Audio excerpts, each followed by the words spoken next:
Hello, welcome to Earth Trifle, and I'm going to do the base of a pizza. I'm using these old pans basically as my pizza tray to slide in and out of the pizza oven, or the bread oven, whatever you like to call it.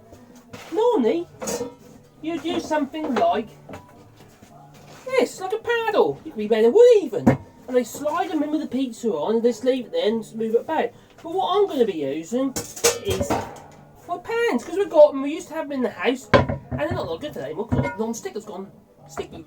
It's a sticky non-stick. And my dear wife has just bought me a coffee. Thank you, darling.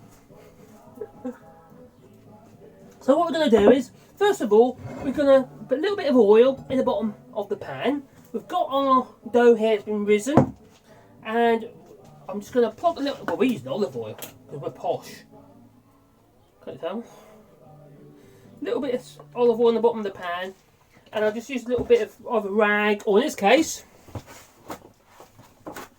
because I forgot my bit of rag, I'll use a bit of kitchen roll. I don't like using this sort of stuff because at the end of the day, it's not very environmental, is it? It's disposable. I'm not that keen on disposable stuff. Stuff to throw away stuff, it's not great.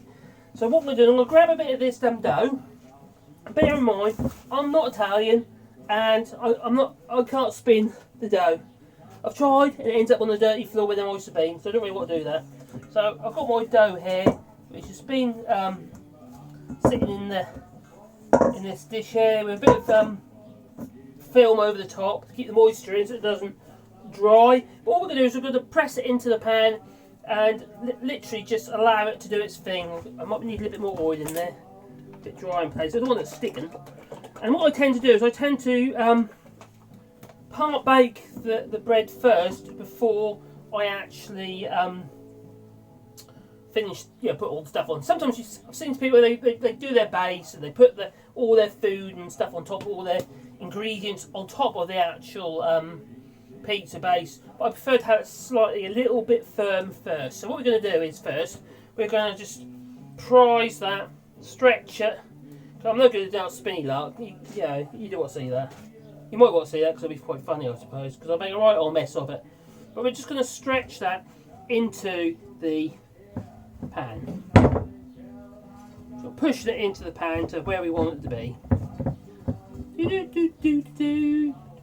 might get a few holes, but who cares? I'm not proud. There you go, pushing it into place. Sort of a pizza sort of shape.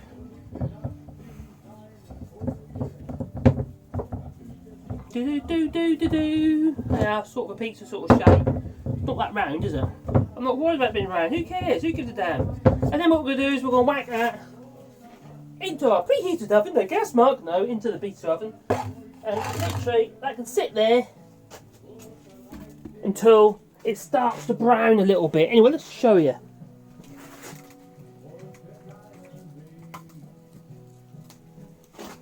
There it is. In there it is. Get the light in there so you can see. And it's sitting there with the potatoes which are in the cassette at the back there.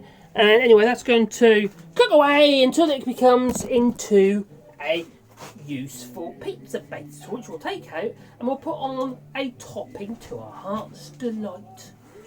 A bit of oregano, a bit of this, a bit of that. Anyway, that'll be another video, and there should be a card up there somewhere for it. Anyway, thank you for watching my little video on how I stretch my dough as a pizza base into the dish, or the pan, or the tray, or whatever you're going to be using, into the pizza oven, and now we're going to be cooking the base. Anyway, if you press kind and give us all a like and subscribe, and maybe press that little bell icon, because then you get a warm, fuzzy feeling in your pocket, and that'll be me uploading another video. Anyway, thank you for watching. Life Trifle.